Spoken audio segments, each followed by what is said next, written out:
네, 좋습니다. 그러면은 오늘 수업 한번 나가보도록 하고요. 말씀드린 대로 전년도 수능입니다. 이야, 드디어 우리가 전년도 수능을 풀어볼 기회가 왔습니다. 네, 굉장히 좋은 문제들로 구성되어 있고요. 사실 우리가 모의고사 공부를 하는 게 그렇죠. 수능 잘 보려고 하는 거 아니겠습니까? 그래서 실제 따끈따끈한 나온 지 이제 2개월 정도 된 수능 문제로 구성되어 있습니다. 자, 여러분들 일단은 이 페이지에 되어 있는 등급 컷 한번 보실게요. 예. 등급 컷을 보면서 또 이 수능을 한번 예측해보는 것도 굉장히 좋지. 어떻습니까? 여러분들 이제 뭐 세븐데이즈나 이런 걸 통해서 모의고사 많이 보셨을 거 아니에요. 등급 컷이 여러분 굉장히 낮습니다. 예. 보통 일반적으로 뭐 늘 그런 거 아니지만 평가원에서 이제 난이도 조절을 자기들이 보통 잘했다 싶으면 92에서 93 정도가 1등급이 되는 경우가 많거든요. 근데 어떻습니까? 이 시험은 86점이 1등급. 심지어 80점이 2등급이 돼서 굉장히 난이도가 어려운 시험이었다. 난이도가 높은 시험이었다. 여러분들 기억해 주시면 좋을 것 같아요. 하지만 이런 난이도 높은 시험에서도 나름의 장점이 있습니다. 예. 아니, 그렇잖아요. 생각해봐. 1등급을 기준으로 둘까? 여러분 3점짜리 문제 4개 틀리고 2점짜리 문제 하나 틀려도 1등급이 나온다. 5개 틀려도 1등급이 나온다. 이런 식으로 생각하면 오히려 좀 개꿀. 안녕하십니까. 개꿀일 수도 있거든요. 예. 개꿀이란 말을 좀 쓰긴 그렇지만 아무튼 잘 나눠드릴게요.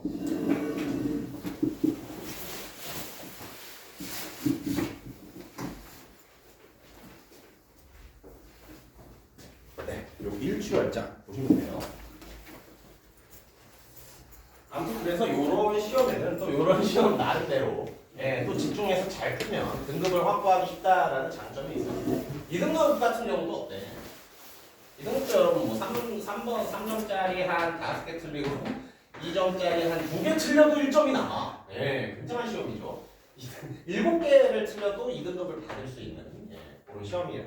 그래서 뭔가 난이도가 어려우면 어려운 대로 또 이런 어떤 등급을 딸 때 뭔가 실수나 이런 것보다도 그냥 제대로 정신 차리고 잘 풀면은 좋은 등급이 나올 수 있겠구나 이런 생각도 한번 해볼 수 있어요. 제가 수능 볼 때 고3 때 말고 제 재수 수능 볼 때가 이제 등급이 엄청 높았었거든요. 등급 컷이 엄청 높았었거든요. 그래서 제가 이제 98점을 갖고도 혹시 1등급 뜨려나 하고 좀 조마조마했던 기억이 있습니다. 그런 거에 비하면 또 이런 시험은 그렇죠. 나름의 또 장점이 있는 시험이라고 볼 수 있겠지. 좋습니다. 그리고 이제 밑에 있는 오답률 탑 15 자료를 좀 볼까요? 여러분들 이 페이지에 있는 자료인데 이걸 보면 어디가 어려웠는지 여러분들 파악할 수 있습니다. 일단 작년 수능 기준 영역이 어떻게 나는지 설명드리면 여러분 일단은 독서 영역이 비문학이죠. 1번에서 17번까지가 독서거든요. 그리고 문학 영역, 그 다음에 문항이 제공되는데 문학 문제는 18번부터 34번까지예요. 그 다음에 이제 그렇죠. 요거는 엄매 기준이니까 선택 과목, 언어와 매체, 화법과 작문 요 문항들이 여러분 35번부터 45번 문항까지 이어지고 있습니다. 그럼 한번 보세요. 문제를 보면은 1위 제끼고 2위 39번 이거 문법 문제, 어법 문제였죠. 그리고 5위를 기록한 36번, 7위를 기록한 35번. 나름 이번에 문법이 좀 어렵게 나왔습니다. 근데 이제 이 문법 문제들, 언어와 매체 문제들을 제거하고 나면 여러분 번호가 다 어떻습니까? 12번, 6번, 15번, 17번, 7번, 16번, 점점점. 전부 다 독서 지문에서 오답률이 높은 문제들이 많이 나왔습니다. 그만큼 독서의 난이도가 굉장히 높은 시험이었어요. 이런 중요한 시험은 저도 80분 시간적으로 풀어보거든요. 어쨌든 그 난이도를 체감해 봐야 되니까. 그러면 여러분들 이 뭔가 사람마다 다르겠지만 제가 좀 이상적으로 생각하는 영역별 시간이라는 건 존재해요. 저는 순서대로 푸는데 이제 가장 이상적인 시험 형태가 독서가 한 37분 정도에 끝나고 문학이 한 28분 정도가 걸려요. 그러면 둘이 합쳐서 65분이죠. 그리고 선택 과목을 한 13, 14분?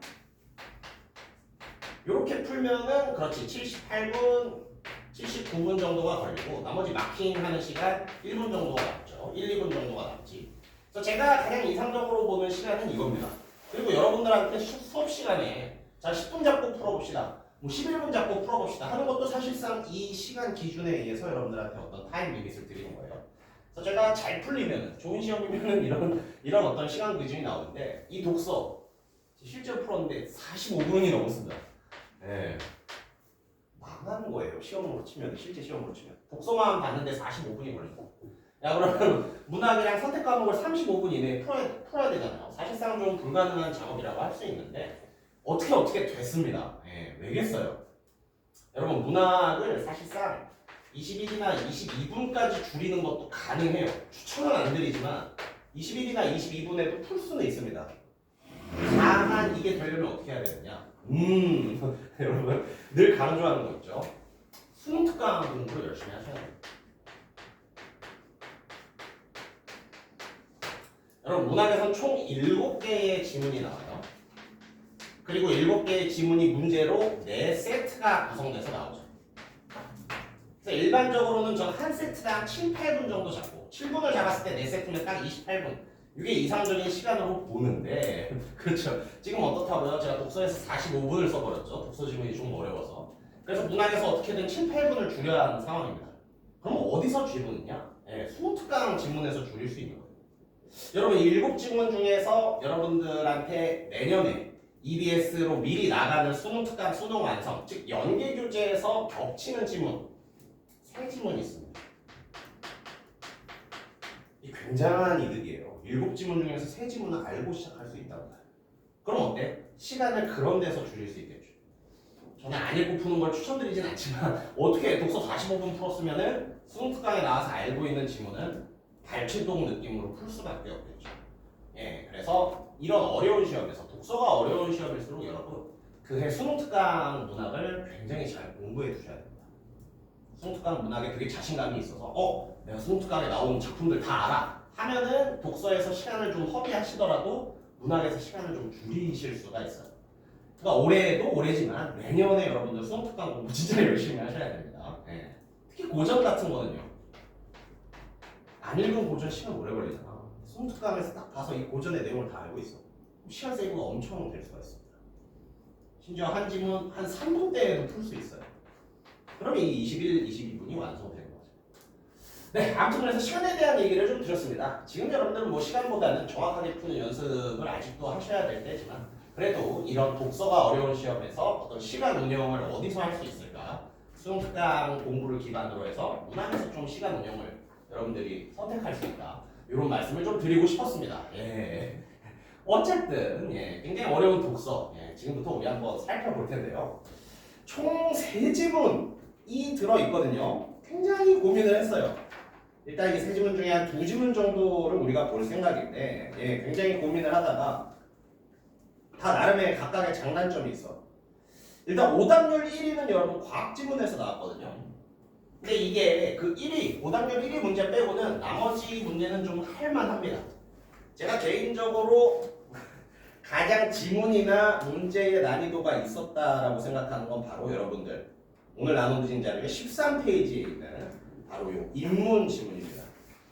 그래서 이 지문을 좀 시작으로 해볼까 해요. 이 지문에 여러분 문제들 보시면은 전부 다 오답률 10위 안에 들어있는 한 문제 빼고 전부 다 오답률 10위 안에 들어있고요. 지문의 난이도도 나름 만만치 않습니다. 그리고 여러분들 아마 들어보셨을 거야. 작년 수능 지문에 칸트 나왔다. 이게 바로 그 칸트 지문이에요. 그렇죠. 국어에도 나오고 영어에도 나오고 사회에도 칸트가 3번 나왔는데 아무튼 그 칸트 지문이 굉장히 어려웠다는 소문은 들으신 분들도 있을 겁니다. 바로 그 칸트 지문이고요. 그러면 일단 이 지문 제가 설명드려서 문제 풀면 재미없잖아요.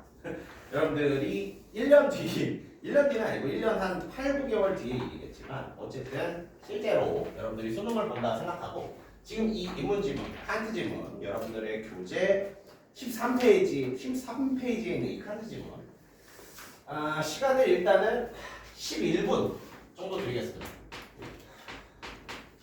근데 아마 더 드릴 것 같아요. 앞반이나 다른 반 수업할 때도 11분 했지만 전부 다 13, 14분까지 시간이 늘어났었거든요. 생각보다 쉽지 않다는 판단으로 일단은 여러분 11분 생각해서 요 칸트 지문과 문제 뒤에 4문제에 달려있거든요. 14에서 17번 문제 지금 한번 풀어보시기 바랍니다.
11분은 되었지만 예, 시간 좀 더 드릴게요. 기분이 굉장히 짜릿하죠. 답은 조용히 위에 적어놓겠습니다. 오늘 한번 끝까지 다 풀어보시고 답을 나중에 보세요.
분이 흐르고 있습니다.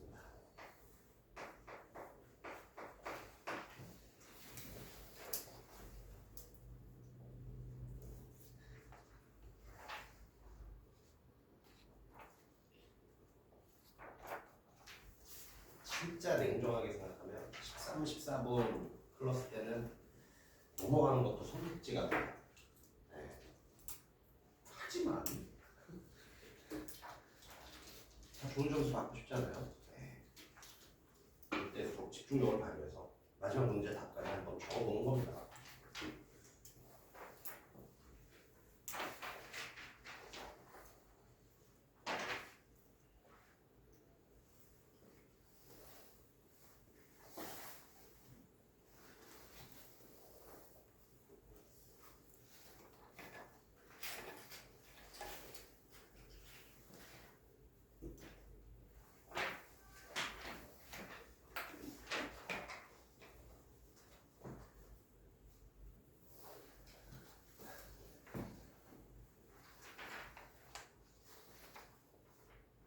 라스트 30초 할 수 있다.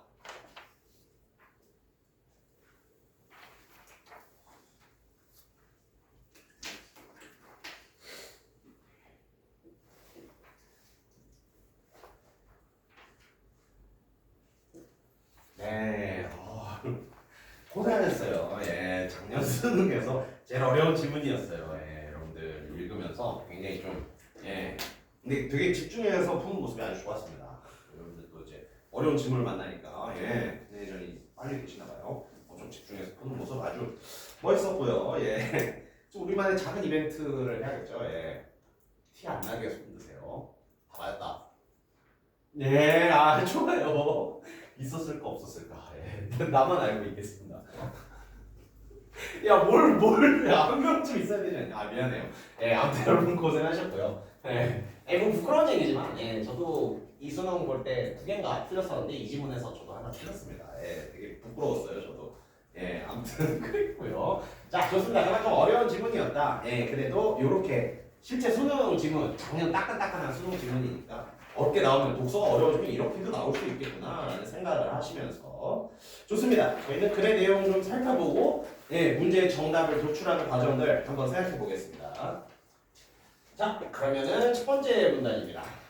그리고 저 개인적인 이야기지만 이 글이 또 어려웠던 것은 여러분 인문 철학 지문에서 보통 설명을 하고 이 설명이 어려우니까 여러분들이 이해하라고 예시를 주거든요. 그럼 예시가 좀 쉬우니까 우리가 그걸 어떻게든 이해할 수 있잖아. 근데 이 글은요, 젠장 이걸 안 줘요.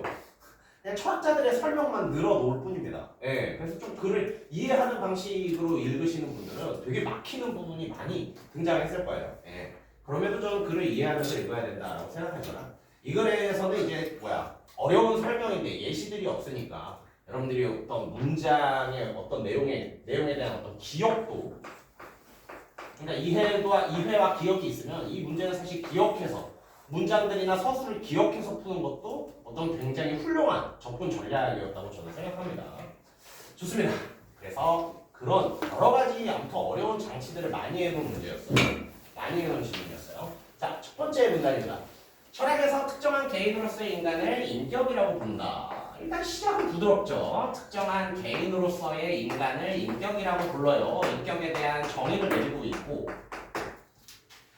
그중, 즉 인격 중에서 나를 바로 자아라고 불러요. 그 중에서 나를 자아라고 불러요. 자아에 대한 정의를 내리는 식으로 역시 시작하고 있어요.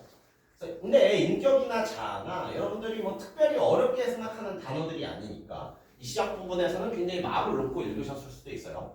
아무튼 인격과 자아에 대해서 일단 용어 설명을 하고 시작하고 있습니다. 계속해서 볼게요. 인격의 동일성은 모든 생각의 기반이라고 되어 있습니다. 자, 그럼 여러분 여기서 제가 이 글에서는 이러한 어떤 정보 구성이 굉장히 중요하다고 생각하거든요. 잘 봐요. 여러분 A와 B라는 두 개의 정보가 있어. 그러면은 독서에서는 이 A, B 두 정보 간의 관계를 생각해보는 게 굉장히 중요한 경우가 많이 있습니다. 예. 근데 제가 좀 자주 쓰는 관계 찾기 방식이 이런 거거든요. A가 전제되어야 B가 성립되는 B라는 결과가 나올 수 있어. 이런 식의 저는 정보 관계를 구분을 많이 하는 편인데 이 글에서는 정보를 이런 식으로 구분하는 게 꽤 도움이 됐습니다. 이게 사실은 어떤 법지문에서 꽤 쓸모있는 논리거든요. 그렇지. A라는 것이 전제로 성립돼야만 B라는 것이 결과로 효과가 나와요. 이게 법지문에서 꽤 중요한 어떤 정보 간의 관계를 찾는 연습인데 이 글에서는 정보를 이런 식의 관계로 두는 게 굉장히 좀 읽는데 큰 도움을 줬어요. 자, 일단 제가 왜 이걸 설명드렸냐면 이 부분도 보세요. 인격의 동일성은 모든 생각의 기반이다. 그럼 여러분 어때요? 인격의 동일성이라는 것이 전제되어야만 우리는 뭘 할 수가 있다? 모든 생각 같은 것을 만들어낼 수가 있어요. 인격의 동일성이라는 게 전제되어야 우선 달성되어야 우리는 모든 생각이라는 걸 할 수 있습니다. 자, 그럼 여러분 독서 영역으로 접근해 보자는 거야. 이런 식으로 두 가지 정보를 전제와 결과로 나눴어. 그럼 보통 중요한 정보는 어딘지 아십니까? 전제 쪽이 중요한 경우가 많습니다. 왜? 문제는 결과는 잘 안 바꾸고 전제가 맞았냐 틀렸냐로 문제를 많이 내요. 그냥 한번 알아만 두세요. 독서에서 여러 가지 정보가 나오는데 이러한 정보들의 관계를 찾는 방법 중에 하나가 하나의 정보를 전제, 즉 먼저 달성되어야 합니다. 선이라는 말을 쓸게요. 먼저 달성되어야 할 것으로 두고 하나의 정보를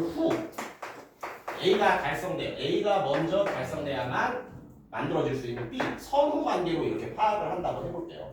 그러면 A 부분에서 여러분 문제가 많이 나요. 아무튼 이런 거는 한번 어떤 논리적 구성이니까 한번 생각해 보시고요. 계속해서 볼게요. 우리는 과거의 내가 현재의 나와 동일한 인격이기에 과거에 내가 한 약속을 현재의 내가 지켜야 한다고 판단한다라는 문장 있죠? 이것도 똑같아. 뭐가 전제가 돼요? 과거의 나와 현재의 나가 동일하니까 전제. 그래서 우리는 어떻게? 과거에 한 약속을 내가 지켜야 한다고 판단은 결과가 나올 수 있는 거야. 선후, 전제와 결과. 이런 식으로 자꾸 글을 읽어보는 겁니다. 여기서 농담 하나를 좀 해볼까 하는데 그렇죠. 여러분들 어제 내가 한 약속 잘 지키시는 편인가요? 네, 미안합니다. 저는 약간 이 반대예요. 어제 내가 한 약속이니까 지켜야지가 아니라 내일에 내가 지키겠지 하고 약속을 좀 만드는 스타일입니다. 미안해요. 그렇게 인생을 살아와서 지금 이렇게 된 거예요. 죄송합니다. 아무튼 중요한 건 뭐다? 그렇지, 이러한 전제가 있기에 어제 약속을 내가 지켜야 되겠구나 라고 판단하는 결과가 생긴다고요. 자, 그러면 여러분들이 이 정보를 보면서 슬슬 중요한 정보를 캐치하셔야 됩니다. 계속 반복되는 게 맞아. 인격의 동일성, 동일한 인격의 동일성. 맞습니다. 여러분 이 글에서 중요한 굉장히 중요한 이 글의 전체를 관통하는 주제는 인격의 동일성이었어요.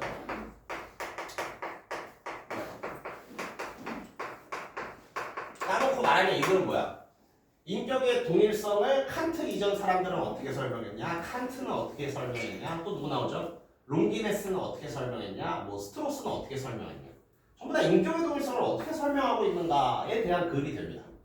여러분 문학도 마찬가지지만 독서에서도 계속 반복되는 거 인격의 동일성, 동일한 인격, 인격의 동일성 이런 것들이 굉장히 어떤 중요한 주제가 될 수 있다. 이런 생각을 하면서 읽으셔야겠죠.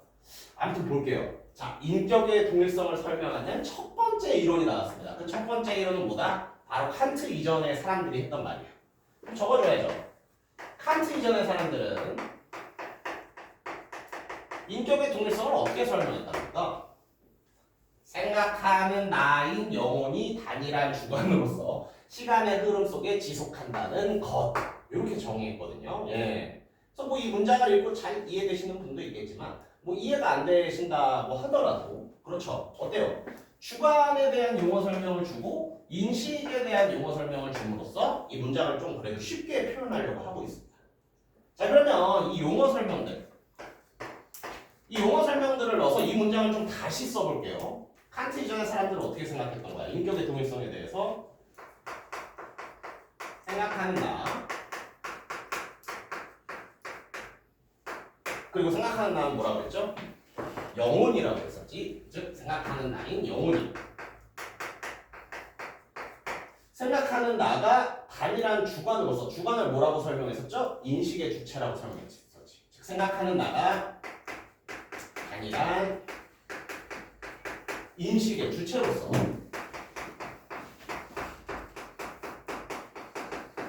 생각하는 나가 단일한 인식의 주체로서 어떻게 된다? 시간의 흐름 속에서 지속한다는 것이다. 옆에 계속 적을게요.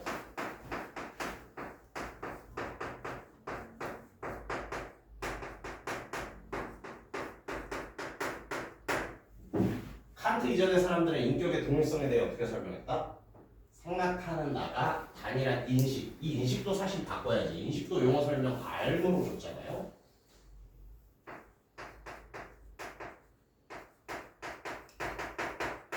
생각하는 나가 단일한 알의 주체로서 시간의 흐름 속에 지속하면 그걸 뭐라고 불렀다고요? 그거를 이제 인격의 동일성으로 설명했다는 겁니다.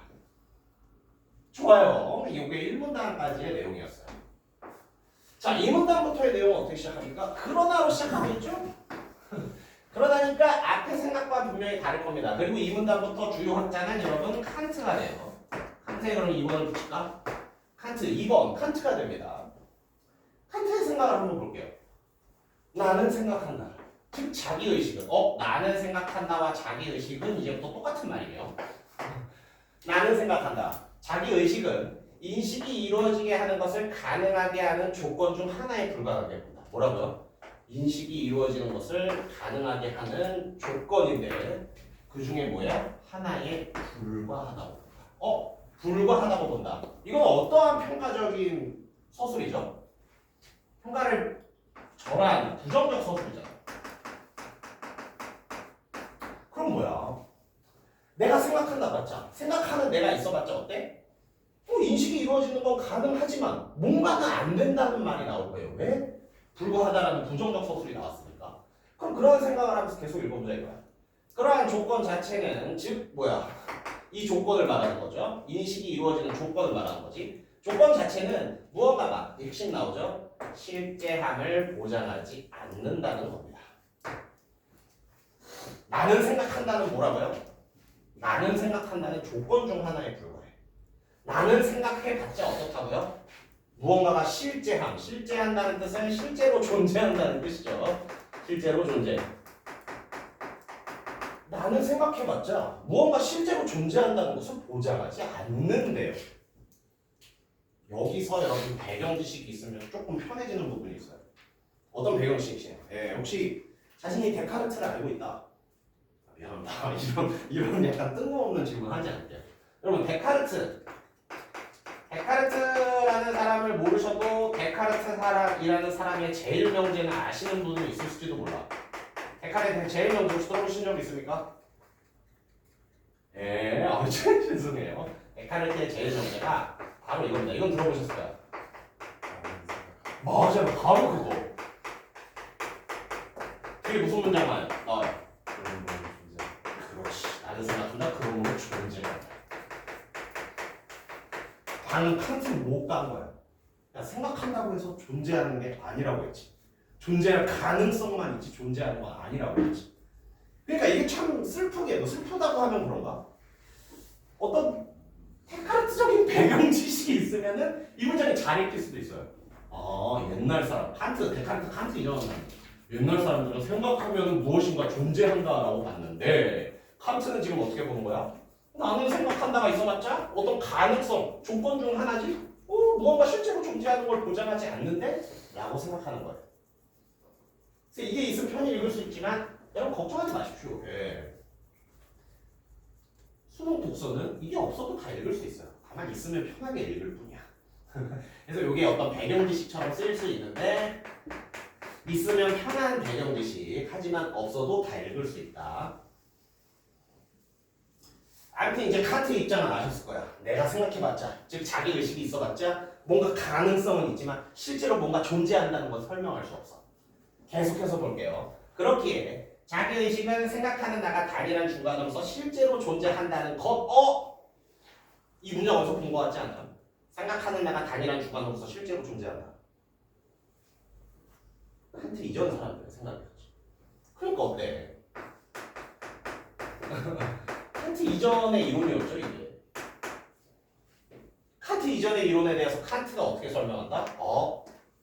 포장하지 않아요. 가능성일 뿐이에요. 칸트 이전의 인격의 동일성을 설명한 내용에 대해서 인격의 동일성을 보장하진 않는데 그냥 뭔가 인격의 동일성이라고 볼 수 있는 영혼이 그냥 있을 가능성 정도만 말할 뿐인데 라고 하고 있습니다. 그래서 뭐다? 실제를 보장한 되게 간략하게만 써볼게요. 실제를 보장하진 않아. 다만 실제가 있을 가능성 정도만 설명할 뿐이야. 요게 이제 칸트의 어떤 입장 정리가 되는 거예요. 칸트가 칸트 이전의 사람들에게 가지는 입장 정리쯤이 될 거예요. 근데 그냥 두 장만 간단하게 추려냈어요. 좋습니다. 그게 이제 2문단까지의 내용이었고 3문단 내용 한번 보겠습니다. 진짜 3문단을 읽다가 자 그렇죠. 저도 시간 내면서 푼다고 했잖아요. 저는 이제 냉정하게 80분 연속으로 푸는 건 아니고 스톱워치 재고 풀거든요. 그래서 지문 끝나면 시간 멈추고 몇 분이네. 지문 끝나면 시간 멈추고 이런 식으로 푸는데 정확히 이 부분을 읽다가 이제 그렇죠. 이 부분 읽다가 스톱워치 멈추고 이제 내일 읽을까라는 생각을 했어요. 그만큼 이 부분이 굉장히 읽기 짜증나는 부분이었고 카메라가 켜져서 사실 약간 그래 이거 친 거야. 솔직히 말하면은 이 부분에서 그냥 멈추고 나가서 담배 피고 왔습니다. 도저히 안 되겠다. 진짜 그 정도로 이 부분이 굉장히 읽기 싫은 부분이고 실제 시험장에서 많이 쳤다면 멘탈 털리는 어떤 소설들이 가득하죠. 하지만 여러분들 이런 질문일성 아까 제가 이 문단에서 이 짓을 했잖아요. 약간 이 느낌으로 접근해 보세요. 어떤 주장 같은 것만 좀 간략히 한번 만들어 본 거야. 제가 이 문단을 칸트가 앞 사람들에 대해서 실제를 보장하지 않아 가능성을 열어둘 뿐이야. 이 정도로 되게 그냥 가볍게 주장만 정리해갔지. 이걸도 한번 그런 식으로 보면은 굉장히 좀 편할 수 있어요. 자, 한번 봅시다. A 부분입니다. 이를 바탕으로 칸트는 인격이라는 견해를 반박한다. 영혼이 인격이라는 견해. 영혼은 인격이야. 이걸 반박한다는 거예요. 영혼이 인격 아닌 것 같은데? 계속해서 볼게요. 칸트는 시간의 흐름 속에서 스스로의 동일성을 의식하는 것은 인격이다. 와 영혼이 자기 의식을 한다라는 두 전제. 그럼 어떻습니까? 시간의 흐름 속에서 스스로의 동일성을 의식하는 것은 인격이다. 이것도 전제로 보고 영혼이 자기 의식을 한다. 이것도 전제라고 본 거예요. 이제 번호 붙여야죠. 두 전제라 했으니까 첫 번째 전제 그리고 두 번째 전제 이런 식으로 번호를 붙이겠습니다. 즉 칸트는요 두 가지의 전제를 일단 깔았어요. 근데 이 두 가지 전제는 사실 칸트 이전 사람들에게서 나온 전제긴 해. 어쨌든 두 가지의 전제를 깔고 이 두 전제 납득할 수 있는데요. 오케이. 이 두 전제까지는 제가 받아들일 수 있습니다. 납득하겠습니다. 라고 해요. 하지만 중요한 건 납득할 수 있다고 보고 있지. 뒤에서는 이제 납득이 안 되는 내용들이 나오겠지. 그 납득이 안 되는 칸트가 본격적으로 반대하는 내용들을 한번 봅시다. 그 전제들로부터 전제 1, 2를 말하는 거죠. 전제 1, 2로부터 영혼이 인격이다라는 결론은 도출되지 않는다고 보고 있네요. 왜? 왜 두 전제를 가지고 영혼이 인격이다라는 결론을 도출하지 않지? 그 생각을 하면서 한번 볼게요. 잘 봐요. 첫 번째 전제에 등장하는 의식은, 그럼 여러분 실제로 찾아보는 거예요. 첫 번째 전제가 이거였죠. 여기에 의식 등장합니까? 첫 번째 전제, 시간의 흐름 속에서 스스로 동일성을 의식하는 것은, 그러네. 첫 번째 전제에 의식이 등장하네. 첫 번째 전제에 등장하는 의식이 어떻다는 거야? 실제로 존재하는 무언가에 대해 의식한다는 뜻이야. 첫 번째 증제에 등장하는 의식은 바로 이 뜻입니다. 실제로 존재하는 무언가에 대해 의식한다. 하지만요, 생각하는 나는 생각한다와 다름없는 두 번째 전제에 등장하는 의식이 나오네. 두 번째 전제에도 의식이 있나 봅시다. 전제 2가 뭐였죠? 영혼이 자기 의식을 한다. 두 번째 전제에도 의식이 있었죠? 근데 이 의식의 뜻은 뭐야? 무언가가 실제함을 뜻하지는 않는다라는 뜻을 가지고 있어요. 여러분 여기서 정리해볼까? 전제 1에도 전제 2에도 여러분 의식은 나옵니다. 하지만 둘의 뜻이 어떻다? 다르다는 거예요. 어떻게 다르대? 첫 번째 전제에 등장하는 의식은 실제로 존재가 여러분 실제죠? 실제한다죠? 실제하는 무언가에 대해 의식이야. 첫 번째 존재하는 의식은 실제 하는 것을 의식한다는 뜻이래요. 근데 여러분 두 번째 전제에 등장하는 의식은 뭐래요? 무언가가 실제함을 뜻하지는 않는다. 두 번째 전제의 의식은 뭐야? 실제함 아님. 어떻습니까? 전제 두 개의 의식이란 키워드가 똑같이 쓰였는데 하나는 실제하는 것, 하나는 실제함 아님. 정반대의 뜻으로 쓰이고 있죠. 이렇기 때문에 칸트가 칸트 이전의 사람들의 생각을 비판한다는 거예요. 물론 이게 완벽히 이해가 되지 않을 수도 있습니다. 다만 우리가 전제에 표시를 하고 의식에 표시를 함으로써 이해되는 문장만 쭉 추려본 거야. 전제 1의 의식과 전제 2의 의식의 뜻이 다르네. 이런 식으로. 자, 그럼 이렇게 정리했을 때 여러분 풀 수 있는 문제가 생깁니다. 15번 문제로 점프해 볼게요. 15번 문제입니다.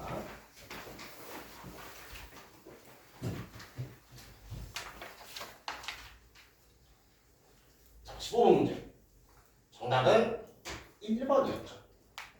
굉장히 어려웠을 거예요. 특히 이런 어려운 문제가 정답이 1번일수록 정답률이 낮아지는 현상이 나옵니다. 왜? 1번 이해 안 됐어 하고 넘어가거든요. 그러다가 이제 이 말 맞다 싶은 거 있으면 이제 그렇죠. 뒤에 게 정답일 확률이 커지지. 뒤에 걸 이제 쓸 확률이 커지지. 아무튼 여러분 1번 선지 한번 뜯어볼게요. 이거 진짜 영어 문장처럼 뜯어볼게요. 잘 봐요. 두 전제를 연결하는 개념의 함의는 두 전제를 연결하는 개념 마치 오브처럼 끄는 거예요, 여러분. 개념의 함의는, 함이란 여러분 담겨있는 뜻이라는 뜻입니다. 즉 1번 선지를 분석하면 어때요? 두 전제를 연결하는 개념이 있고 그 개념이 담고 있는 뜻, 그 개념에 담겨있는 뜻은 이라는 첫 번째 줄이 나와. 근데 두 전제를 연결하는 개념이 뭐냐? 의식이죠. 전제 1에도 전제 2에도 의식은 나왔잖아. 그럼 어때? 두 전제를 연결하는 개념, 즉 의식, 두 전제의 의식에 담겨있는 뜻은 실제성과 관련해 어떤 점에서 서로 다를까? 이렇게 다르네요. 첫 번째 전제의 의식은 실제하는 것을 의식한다는 뜻이라면 두 번째 전제의 의식은 실제함이 아니라는 뜻이었죠. 설명 됩니다. 정답 1번입니다. 따라오고 계시죠? 여러분 파이팅. 좋아요. 야, 혹시 5번 써서 틀렸다. 뭐요? 미안. 잠시만요. 당황했어. 제 약점처럼 말해서 부끄럽지만 저도 5번을 써서 틀렸습니다. 5번이 여러분 굉장한 함정 선지예요. 5번이 왜 정답이 아닌가? 여러분 이 함정 선지는 어떻게? 이거 나는 설명하는 거 의미 있다고 봐. 이 함정 선지가 기능하는 법. 여러분 5번은요. 그래서 답을 찾을 수 있는 질문입니다. 5번 선지 그래서 답 찾을 수 있어요. 근데 왜 정답이 안 됐죠? 이 문제는 어디서 답을 찾아야 돼? A에서 답을 찾아야 돼. 근데 5번은요. 그래서 답을 찾을 수 있는 질문인데 1문단, 2문단에서 답을 찾을 수 있어요. 그래서 함정입니다. 예. 여러분 실제로 이제 고난이도 문제에서 함정 선지가 이런 함정 선지가 굉장히 많아요. 우리는 이 말이 맞는지 틀린지를 가지고 주로 검증을 하잖아. 맞는 말이거든요.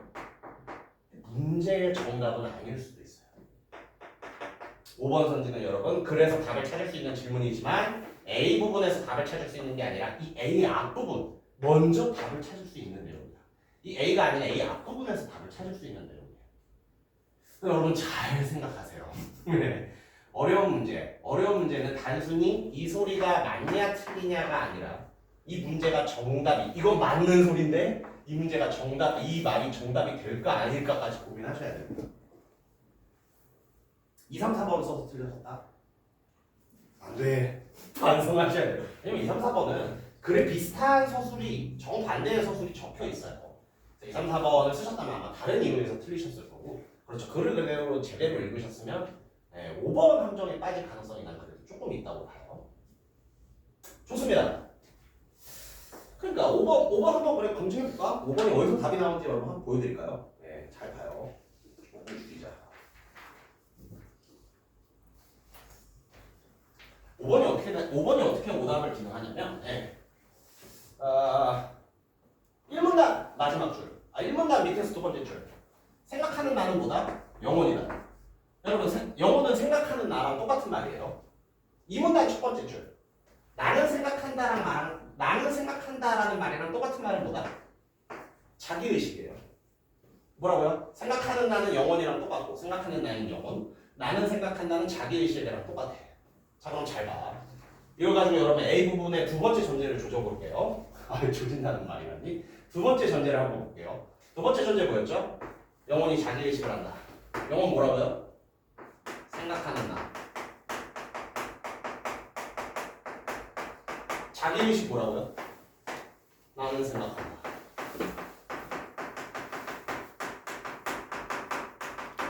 합치면 어떻게 돼? 생각하는 나는 생각한다. 두 번째 전제는 생각하는 나는 생각한다가 돼. 그럼 5번이 정답이구나 하면 안 된다고. 이거 근거 어디서 나왔어? 1, 2문단. A 부분에서 답을 찾은 게 아니라 우리 1, 2문단에서 답 찾았어요. 그래서 5번이 함정인 겁니다. 함정을 너무 길게 설명해서 미안해요. 네. 근데 나는 의미가 있다고 봐. 예.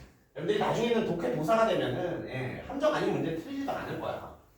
근데 이런 대표적인 함정을 알아야 돼. 맞는 말이지만 문제의 정답이 아닌 경우. 요거 꼭 기억하세요. 파이팅! 힘들죠? 야, 힘들어도 멈출 수가 없어. 일단 해야 돼. 그러니까요. 이럴 때 뭔가, 갑자기 내 대학 시절에 무슨 일이 있었냐면, 썰이라도 좀 들려주고 싶지만, 오늘 썰 풀다가 이거 진도를 못 나갑니다. 그래서 조금 힘들더라도, 여러분 파이팅 하시고, 글의 내용, 다음 내용 한번 보겠습니다. 좋습니다. A 다음 문단이에요. 이제 4문단, 그렇지. A 밑에 문단이 되는 거죠. 칸트를 여러분 어떻게 또 칸트에 대한 이론이 계속 이어지고 있어. 칸트. 계속해서 봅시다. 칸트는 통시적으로 동일한 인격의 존재를 직접 증명하는 대신 이 글에서 계속 설명하는 게 뭐라 그랬죠? 인격의 동일성. 칸트는 그럼 어떻게 한 거야? 나 인격의 동일성 도저히 증명 못하겠다. 꼬리를 내린 거예요. 나 증명이 안 된다. 내가 생각하기엔 인격의 동일성은 증명할 수 있는 것이 아니다. 그럼 어떻게 한대요? 증명은 못하겠고 그냥 이 가정이 맞다고 할게. 이 가정을 먼저 그냥 깔고 갑시다. 가 된 겁니다. 가정의 내용은 뭐예요? 시간의 흐름 속에서 마주하는 복수의 주관이 동일한 인격으로 인식된다라는 가정이죠. 그럼 이 가정 내용도 여러분 그럼 한번 볼까? 시간의 시간의 흐름 속에서 마주하는 복수의 주관이 동일한 인격으로 인식된다.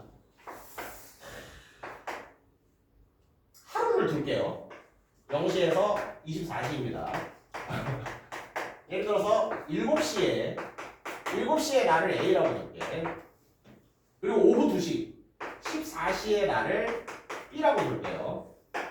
그리고 하루가 끝나죠. 그렇지. 22시에 나를 C라고 두겠습니다. 칸트는 어떻다? A, B, C가 동일한 인격인지 증명을 포기한 거예요. 나 증명 못하겠다. 그 대신 어떤 가정을 깐 거예요? 시간의 흐름 속에서 마주하는 복수의 주관이, 즉 A, B, C는 뭐다? 그냥 동일한 나다. 그냥 동일한 무언가, 동일한 알파라고 할게요. 그냥 동일한 알파다. 그냥 이게 같은 인격으로 우리 가정하자. 가정하고 끝내버린 거예요. 오케이. 자, 받아들이실지 모르겠지만 이 부분에서 칸트에 대한 입장을 정리하면 여러분 어떻게 됩니까? 사문단의 칸트는요, 여러분. 사문단의 칸트는 인격의 동일성, 증명 못하겠습니다. 대신 뭔가 그 여러 개의 인격들이 동일하다고 가정을 하고 시작하겠습니다. 이렇게 되는 겁니다. 오케이. 가정이 반드시 선언돼야 한다고 제안했다. 왜냐? 그래야 경험적 판단, 윤리적 판단 등의 생각이 가능하기 때문에. 이거 1문단에서 나왔던 거죠? 제가 뭐라 그랬어요? 인격이 동일해야 생각이 가능하다고 했잖아. 그렇죠. 그래서 칸트는 그냥 인격의 동일성을 증명 못하겠지만 동일하다는 가정을 내려버린 겁니다. 계속해서 볼게요. 생각의 구성은 시간의 흐름을 따르는데 이러한 구성은 통시적으로 동일한 인격을 반드시 필요로 한다. 생각하려면 여러분 뭐 해야 된다고요? 동일한 인격이 필요하다고요. 그래서 이걸 그냥 가정을 때려버린 거예요. 동일한 인격이 있다는 가정을 그냥 선행시켜버린 거예요. 아무튼 4문단의 내용 간단히 하자면 진짜 이겁니다. 증명을 못하고 그냥 가정을 해버렸다. 좋습니다. 그렇게 해서 4문단 칸트까지 다 봤고요. 여러분 이제 칸트만 넘었어요. 사실 칸트만 넘어가면 스트로슨부터는 조금 쉬워지거든요. 어쨌든 봅시다. 다음 문단 스트로슨이에요. 스트로슨은 잘 보세요. 자아를 인식하는 방식이 경험적 인식 방식과 구별된다는 칸트의 견해에 동의한다. 칸트가 끝난 줄 알았는데 칸트의 견해가 하나 더 나왔어요. 플러스 1. 칸트의 견해가 플러스 1 됩니다. 어떤 견해가 플러스 1 된 거예요? 자아를 인식하는 방식은 경험을 인식하는 방식과 구별된다. 자, 그럼 이게 칸트의 견해고 스트로슨도 동의한다고 했으니까 여러분, 자아를 인식하는 방식, 경험의 인식 방식과 구별된다는 여러분, 칸트도 스트로슨도 전부 동의할 수 있는 이 둘의 어떤 의견의 공통점으로 파악하시면 좀 편할 겁니다. 이러한 칸트의 의견에 스트로슨도 동의한다고 했으니까 이 의견은 여러분 공통점으로 파악해보세요. 그럼 얘 이것도 설명해줄까? 여러분 잘 봐요. 아닌가? 이 배경 지식을 알고 있으면 좋아. 여러분 서양 철학 이것도 여러분 배경 지식을 알고 있어요. 이거는 꽤 중요한 배경 지식이야. 들어보신 분도 있을 거야. 서양 철학에서 굉장히 중요한 어떤 대결 구도가 여러분 이거 아실까? 이성 vs 아시는 분 없나요? 감성 너무 안 돼요. 경험. 여러분 이 구분 틀은 한번 그냥 머리에 넣어두세요. 이거 알고 있으면 되게 편해요. 서양 철학 지문이 나온다. 뭐 칸트, 데카르트 뭐 이런 새끼들 나온다. 미안해요. 이런 친구들 나온다. 하면은 대부분의 그림 이성과 경험의 구분의 틀을 지었을 때 좀 편히 이해되는 부분이 있습니다. 왜냐면 이거 몇백 년 동안 쌓은 거거든요. 고대 그리스 사람들은 이성을 중시했는데 나중에 과학기술이 발달하면서 경험을 중시하고 그래서 이 둘이 자꾸 부딪히고 이런 게 있어요. 잘 봐. 이 말이 무슨 말이냐.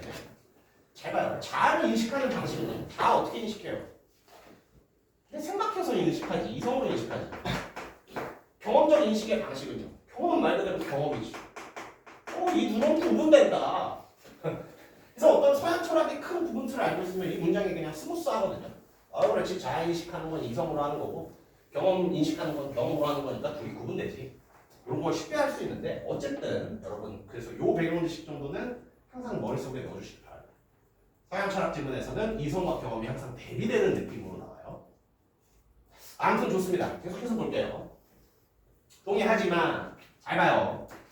복수의 주관이 동일한 인격으로 인식된다고 가정하는 것. 이거 누구의 가정이었지? 칸트의 가정이었지. 칸트는 어때? 증명을 포기하고 그냥 이걸 가정해버렸잖아요. 즉 칸트의 가정은 어떻다? 상상에 불과하다. 그러면서 비판한다는 겁니다. 스트로스는 어떤 입장이에요? 칸트가 내린 가정은 상상에 불과해. 하고 비판하는 입장입니다. 스트로스는 칸트의 가정에 비판하는 입장인 겁니다. 계속해서 볼게요. 그럼 왜 비판하게 됐는지 이제 이유를 설명해 보겠지. 그 이유는 뭐가 돼요? 인격의 문제에서 신체를 강화한 칸트와 달리 스트로스는 어때? 인격을 설명할 때 어떻게? 인격은 뭐다? 의식 플러스 신체다. 칸트는 신체를 빼고 설명했지만 스트로스는 어떻다고요? 신체를 넣어서 설명하고 있습니다.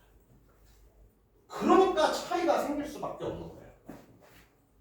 오케이, 그럼 그 차이를 좀 이제 따라가 보겠습니다. 신체를 고려하는 것과 신체를 고려하지 않는 것, 즉 신체를 간과하는 것과 신체를 넣어서 생각하는 게 무엇이 다른지 한번 볼게요. 스트로스에 따르면 시공간 세계 안에서 우리의 신체를 매개로 대상이 경험된다는 것은 과학 사실이다. 자아에 대한 인식은 경험적 인식들로부터 추상화되는 것이다. 굉장히 어렵지만 여러분 이 부분을 한번 이런 식의 논리적 구조로 한번 볼게요. 잘 봐. 시공간 세계 안에서 우리의 신체를 매개로 대상이 경험된대. 자, 그러면 세상에 있는 어떠한 대상은요 우리들에게 경험될 겁니다.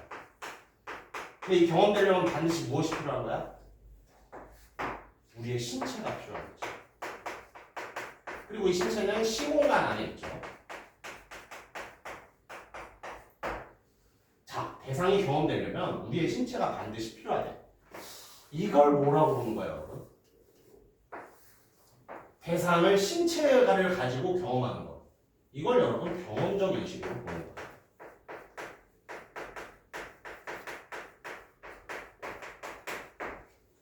신체를 가지고 대상을 경험하는 것. 시공간에 있는 신체를 가지고 대상을 경험하는 것. 이게 바로 경험적 인식입니다. 자, 근데 이 경험적 인식으로부터 또 뭐가 나온대요? 잘 봐. 자아에 대한 인식은 경험적 인식들로부터 추상화된다. 즉, 이 경험적 인식을 여러분 좀 크게 쓸게. 여기에 쓸게. 이 경험적 인식을 여러분 추상화시키면 뭐가 되는 거야? 추상화시키면 뭐가 되는 거야? 자아에 대한 인식이 나와.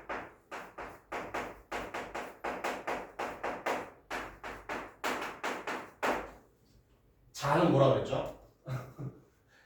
인격 중에 나를 자아라고 가르치대잖아. 그럼 왜 자꾸 이걸 설명하는 거야? 이거는 인격의 독립성을 설명하고 싶으니까. 자아를 어떻게 인식하는지도 설명해야지. 아무튼 이건 여러분 큰 내용이고요. 부분 내용 그래. 부분에 집중해봐요. 그럼 잘 봐요, 여러분. 저는 이 부분을 지금 이런 식으로 논리적 구조도로 그려둔 거야. 경험적 인식이 자아인식에서 경험적 인식이 추상하면 자아인식이 되는구나.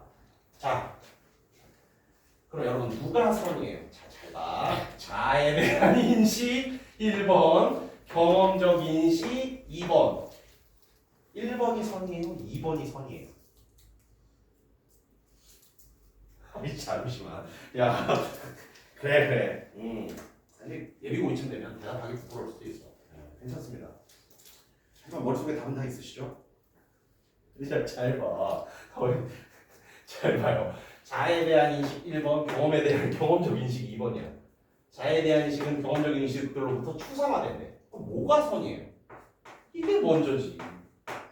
경험적 인식을 하고 나서야 그걸 추상화시켜서 자아에 대한 인식을 만드는 거 아닙니까? 선후. 아까 제가 제시했던 논리로 보면 뭐가 돼요? 경험적 인식이 전제가 되고 그 전제를 추상화시키면 나오는 자아에 대한 인식은 결과가 되는 거죠. 경험적 인식이 먼저야. 스트로스의 입장에서는. 야, 오케이. 일단 이 말은 잘 기억해주세요. 2번이 먼저야, 1번보다. 경험적 인식을 추상해야 자아에 대한 인식이 나오니까 경험적 인식이 먼저입니다. 전제입니다. 오케이, 계속해서 가볼게요. 그러므로 마지막 세 줄입니다. 볼게요. 그러므로 시공간 세계에서의 경험이 인격의 통시적 동일성을 뒷받침한다고 그는 주장한다. 시공간 세계에서의 경험이 있어야 인격의 통시적 동일성을 설명할 수가 있는 거예요. 시공간 세계에서 경험이 전제되어야 인격의 통시적 동일성을 설명할 수 있는 거예요. 계속해서 볼게요. 자기의식도 마찬가지로 경험에 의존하기에 자기의식이 인식을 가능하게 하는 조건이라는 칸트의 견해는 잘못된 것이다. 뭔 말이에요? 이 사람은 항상 어때? 경험이 먼저야. 경험이 있어야 자기의식도 할 수 있고 그래야 여러분 그렇지 인식도 할 수 있습니다. 인식도 가능합니다. 이 사람은 항상 경험이 먼저인 거예요. 경험이 있어야 자기의식도 인식도 전부 가능하다는 입장이에요. 그러한 측면에서 칸트의 견해를 비판하고 있는 거죠. 좋습니다. 힘내세요. 진짜 마지막 문단이에요. 다 왔어. 잘 보세요.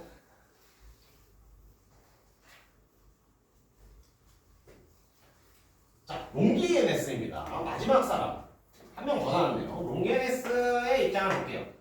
롱기에네스는 통시적으로 동일한 자아가 없이는 경험적 인식이 성립할 수조차 없다.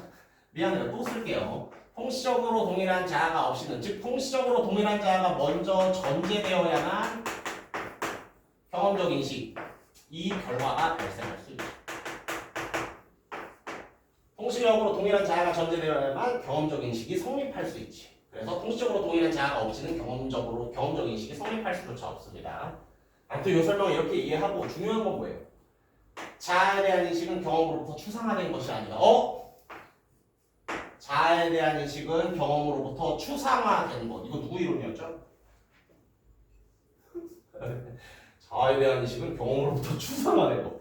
경험적 인식을 추상화하면 자아에 대한 인식이 나온다. 이거 누구야? 이게 스트로슨 이론이지 않나?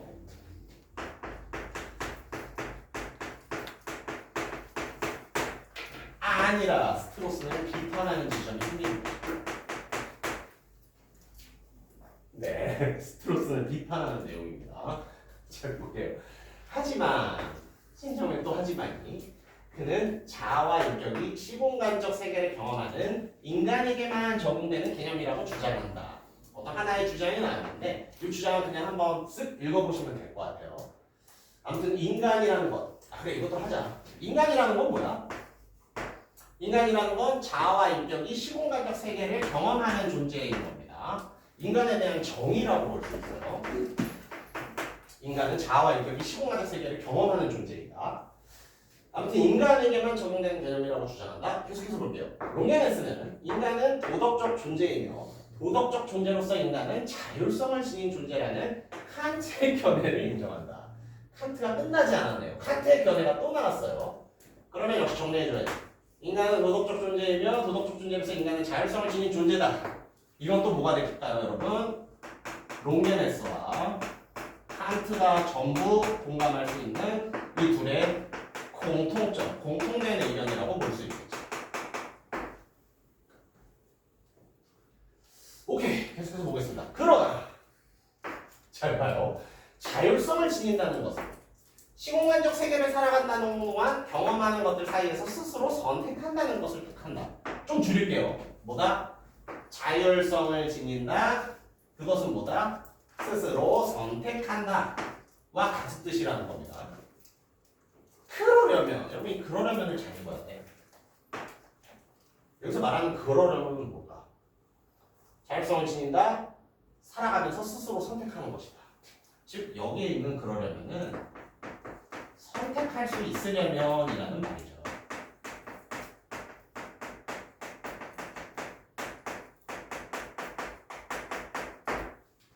그러려면은 선택할 수 있으려면은 바꿔 생각해 봅시다. 즉 선택할 수 있으려면 신체가 있고 살아 있어야 하므로. 야 이러면 누가 선이야? 누가 전제야?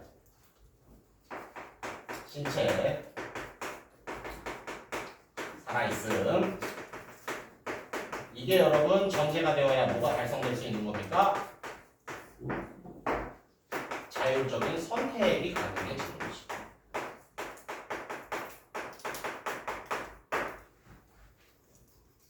여러분 계속 하는 짓이 뭐예요? 뭐가 먼저인가를 지금 한 번씩 계속 생각해보고 있잖아요. 이러한 문장들을 보면서 뭐라고요? 선택할 수 있으려면 신체가 살아있어야 되지. 그럼 신체가 있고 시공간에서 살아있음이 전제가 되어야만 우리는 자율적 선택, 도덕적 선택을 할 수 있다는 말인 거 아니야. 아무튼 이러한 문장, 마지막 문장. 인격의 동일성의 기준은 각자가 자신의 것이라고 통시적으로 인식하는 중요한 문제입니다. 신체다. 이 글의 가장 핵심이 뭐였죠? 인격의 동일성이었지. 인격의 동일성을 설명해 줄 수 있는 건 뭐다? 신체다 라고 롱게네스는 주장한 거예요.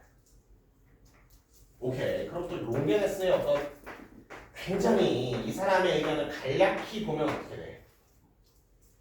추상화 부분에서 추상화라고 말한 부분에서 스트로스를 비판하고 이 글의 전체 주제였던 인격의 동일성 부분에서 신체가 기준이 된다라는 주장을 펼친 거죠. 롱게는 한마디로 스트로스를 비판한 부분이 있고 신체가 기준이다. 인격의 동일성은 신체가 기준이다. 라는 주장을 펼친 것. 이 정도로 이제 마지막 문단을 정리해 볼 수 있을 것 같습니다. 네, 아무튼 굉장히 고생하셨고요. 야, 이제 문제 보자. 좋아요. 문제를 보면서 이제 좀 우리가 이제 정리한 내용들 한번 마무리해 봅시다, 여러분. 14번 문제였습니다. 정답이 여러분 5번이었죠. 왜 5번이었을까? 아까 어떻게 읽었어요? 신체가 살아있음이 전제돼야 선택한다는 결과가 나올 수 있다. 그렇지. 살아있어야 어때? 시공간적 세계 안에서 선택이 필수적이다. 그렇지. 살아있어야 선택할 수 있지. 살아있다는 필요 조건이 충족되어야 선택을 할 수 있지. 그래서 이 글에서는 여러분 뭐가 선이고 뭐가 전제되고 그 이후에 뭐가 달성될 수 있는지 이런 것들을 항상 구분하셨어야 돼요. 전제와 결과. 전제와 결과. 신체가 살아있다는 게 먼저 전제가 됩니다. 그래야만 선택을 할 수 있어요. 그래서 5번이 맞는 설명이 있습니다. 혹시 오답 선지 중에 질문하고 싶은 선지? 오케이. 그럼 다음 문제로 15번은 풀어봤었죠? 16번 한번 봐볼게요. 16번도 꽤 나름 오답률이 높은 질문이죠. 근데 이것도 여러분 어렵지 않아요. 정답을 한번 볼까? 정답을 고르는 게 그렇게 어렵지 않아. 한번 볼게요. 시공간적 세계에서 이루어지는 경험적 인식은 자아에 대한 인식에 의존한다고 본다. 스토슨이 어땠죠? 경험적 인식을 추상화해야 자아에 대한 인식이 나오잖아. 야, 얘가 전제 선이고 얘가 나중에 나오는 후 결과잖아요. 그럼 어때? 이번 문제는 여러분 반대로 써본 거죠. 자아에 대한 인식이 경험적 인식에 의존하게 되죠. 왜? 경험적 인식을 해야 그걸 추상화시켜서 자아에 대한 인식을 만들 수 있으니까. 그래서 여러분 이 둘을 반대로 놔야 됩니다. 그래서 2번이 잘못된 거예요. 오케이. 아무튼 16번에 여러분 2번이 정답이었고 마지막 문제 봅시다. 네, 17번. 좋습니다. 17번 문제. 보기의 내용 볼게요. 갑의 주장을 좀 정리해볼까? 두뇌에서 일어나는 의식을 스캔하여 프로그램으로 재현할 때 여러분 두뇌를 복사해서 프로그램으로 만든 겁니다. 그런 경우 본래 자신과 재현된 의식, 이거 프로그램이죠? 프로그램은 중요한 키워드다. 동일한 인격. 이 글에서 계속 설명하고 싶은 건 인격의 동일을 써. 근데 갑은 어때? 나와 똑같이 만든 프로그램은 동일한 인격이 아니야 라고 설명하고 있습니다. 왜요? 얘가 중시하는 게 뭔데? 신체지. 신체도 인격의 구성 요소지. 신체는 신체. 강조했던 거. 여러분 스트로슨도 신체를 강조했었고요. 롱게네스도 신체를 강조했었죠.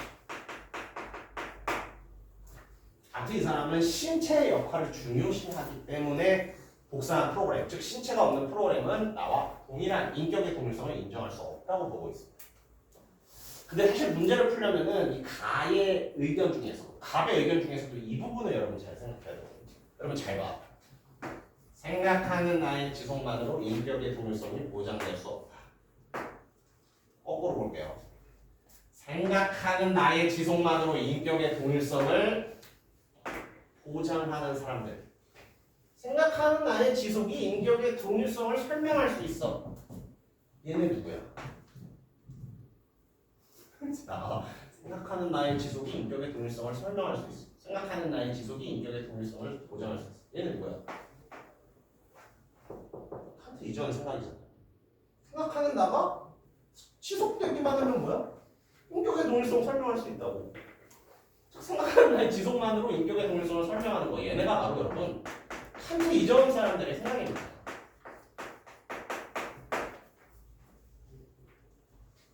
근데 갑의 생각은 어때요? 보장될 수 없다는 거잖아. 이게 갑의 생각이잖아. 그럼 갑은 칸트 이전을 비판하는 둘이 서로 다른 내용을 말하고 있는 거죠. 뭐라고요? 생각하는 나의 지속으로 인격의 동일성을 설명한 애들은 칸트 이전 애들이었어. 근데 갑의 이거는 뭐다? 이것만으로 설명할 수 없어. 즉 갑과 칸트 이전의 내용은 이 부분에서 여러분 그렇지 반대 의견이 나오는 겁니다. 이랬을 때는 정답 찾기 쉽죠? 정답은요 3번이었지. 3번 문제 한번 볼까요? 칸트 이전까지 유력했던 견해. 칸트 이전까지 유력했던 견해가 뭐라고요?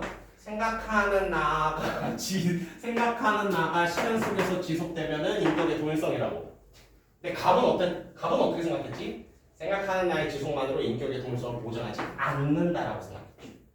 그럼 칸트 이전의 사람이 갑을 본다면 둘이 서로 다른 내용이니까 옳지 않다라고 말할 수 있겠지. 정답은 3번입니다. 네, 좋아요. 자, 그럼 여기까지 일단 살펴보고 여러분 지나간 이제 선지들 설명하지 않은 이제 오답 선지들 중에 혹시 궁금한 선지 있으면 하나 두 개 질문 받고 받을까요? 없으면 한 질문 더 한다. 이미 결정됐어. 한 질문 더 갑시다. 예. 아무튼 여러분 정말 고생하셨어요. 예. 약간 중간부터 여러분들 어떤 그렇지 뇌 어떤 인내력이 부서진 것 같은데 그걸 보면서도 멈출 수가 없었습니다. 예. 어때요? 참 죄송한 느낌이고요. 좋습니다. 예. 그러면은 다음 질문 한 질문 정도가 보고 아이고 뭐야 시간이 이렇게 돼버렸는데 설명만 하니 또 그렇잖아.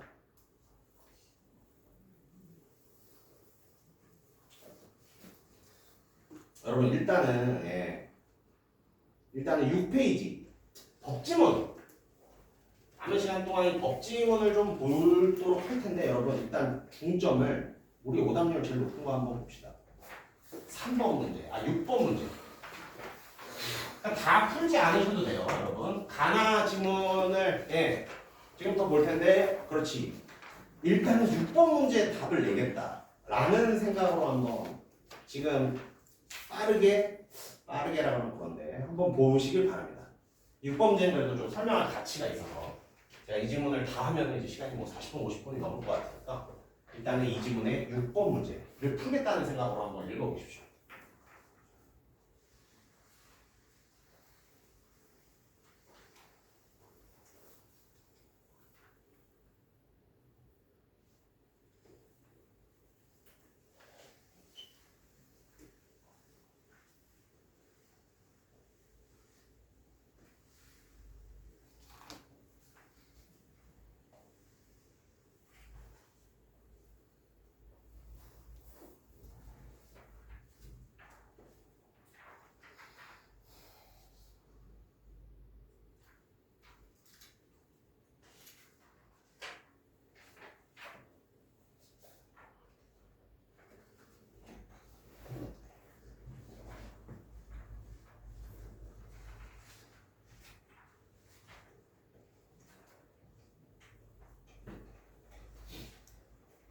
혹시 이것도 시간적으로 다시 보실 분들은 이 질문이면 이제 한 12, 13분 정도 잡고 보시면 돼요. 왜냐면 문제가 6개나 있으니까. 그리고 가나 복합 지문이기도 하고.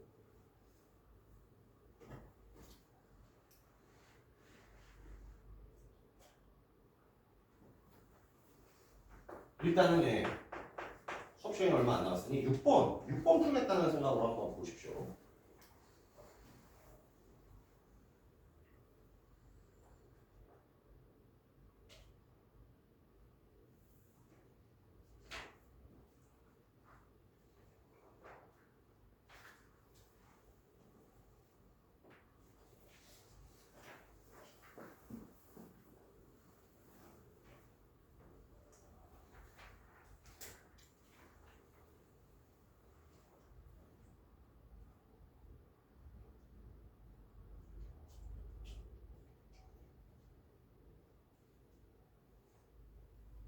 번이 굉장히 잘 낸 문제예요. 또.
다 나오셨나요?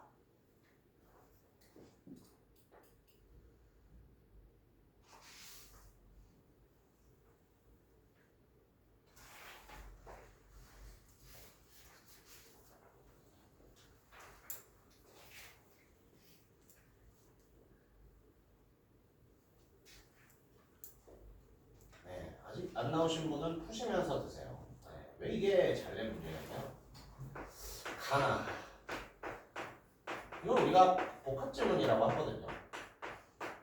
문제를 잘 낼수록 이 둘이 엮인 이유가 있을 거 아니야. 이 두 지문의 정보를 활용해서 푸는 문제가 나옵니다. 네, 그러니까 둘이 엮인 이유가 있을 거예요. 그래서 문제에서도 이 두 지문의 정보를 사용해서 푸는 문제가 굉장히 좀 잘 낸 문제고, 예.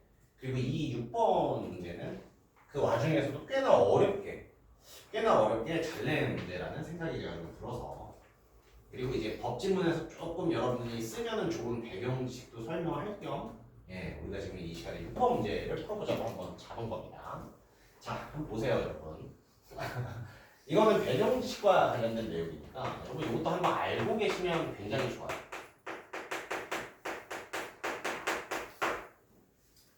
여러분 법지문에서 특히 계약이나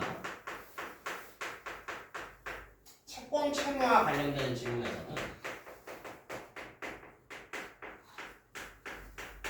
반드시 좀 이러한 그림을 그리면서 독해를 하시길 제가 권유드립니다.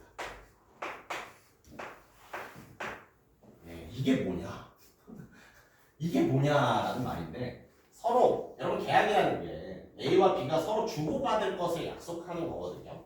그런 걸 꼭 이렇게 표시를 해주셨으면 좋겠어요. 이거는 제가 만든 틀은 아니고 제가 잠깐 이제 법 공부를 한 적이 있었는데 시험 보려고 법에서 실제로 이렇게 가르칩니다. 법에서 계약이나 채권 채무를 이렇게 가르쳐요. 예시를 하나 들어볼게. 우리 지지난주인가 봤던 한 3주 전에 봤던 지문이야 여러분. 건물주가 있고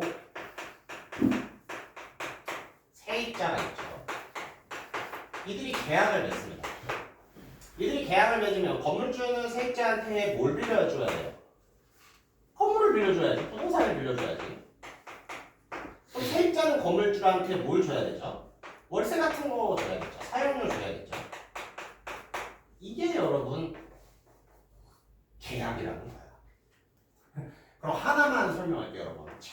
채무라는 게 뭐냐면은 채무는 여러분 의무랑 같은 뜻이거든요. 잘 봐. 월세를 기준으로 생각할게요. 월세는 세입자한테 권리예요, 의무예요? 권리는 내가 해달라고 할 수 있는 거고 의무는요? 내가 해줘야 하는 거예요.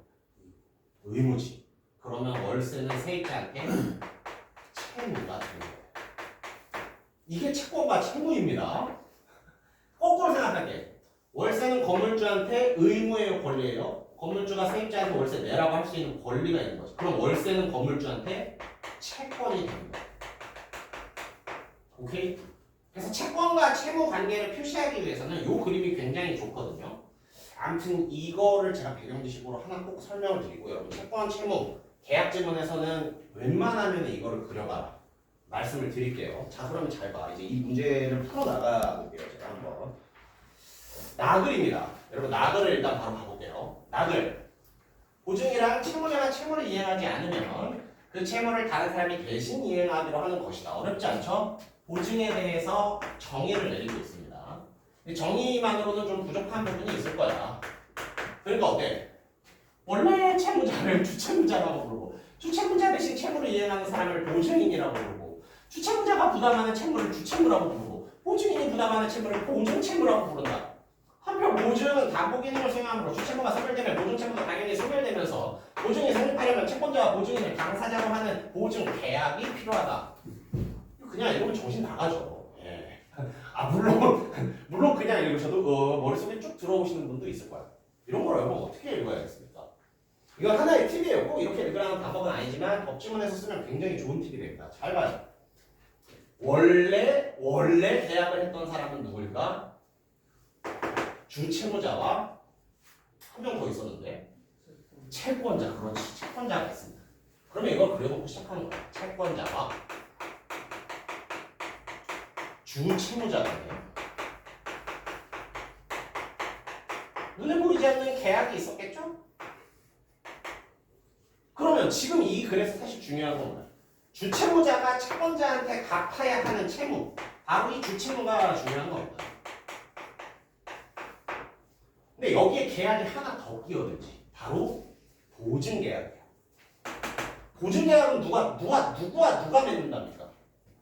채권자와 보증인, 즉 채권자와 보증인이 또 이런 식으로 계약을 맺을 거예요. 다만 어때? 보증계약은 보증인에게만 채무를 발생시키므로 유상계약이 아니다. 뭐 지워줘야 되죠? 보증인에게만 채무를 발생시킨대. 그럼 보증인으로부터 채권자로 가는 무언가 있지만 채권자로부터 보증인으로 가는 무언가는 없는 거지. 그럼 보증인은 채권자에게 무엇을 채무로 가지고 있죠? 보증 채무를 가지고 있죠. 이게 뭐라는 거야? 이게 보증계약이라는 거야.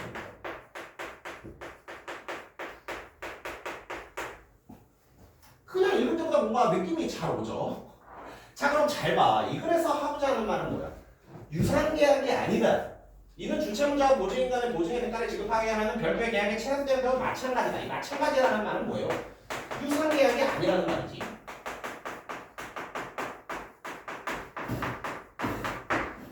기억은 한마디로 어때? 기억이 뭔가 추가된다고 하더라도 유상계약이 아니라는 걸 설명할 수 있으면 돼요. 자, 그럼 유상계약은 뭔데? 이 글이 바로 여러분 가글에 있었습니다. 가글의 이문단 볼게요. 가글의 이문단. 가글의 이문단으로 봤습니다. 담보는 유상계약의 맥락에서 거래 대상의 값어치를 보장한다는 의미로 해석됐다. 유상계약이란 그 당사자가 서로 대가를 주고받을 것으로 약속하는 계약. 그럼 여러분 유상계약은 뭐예요?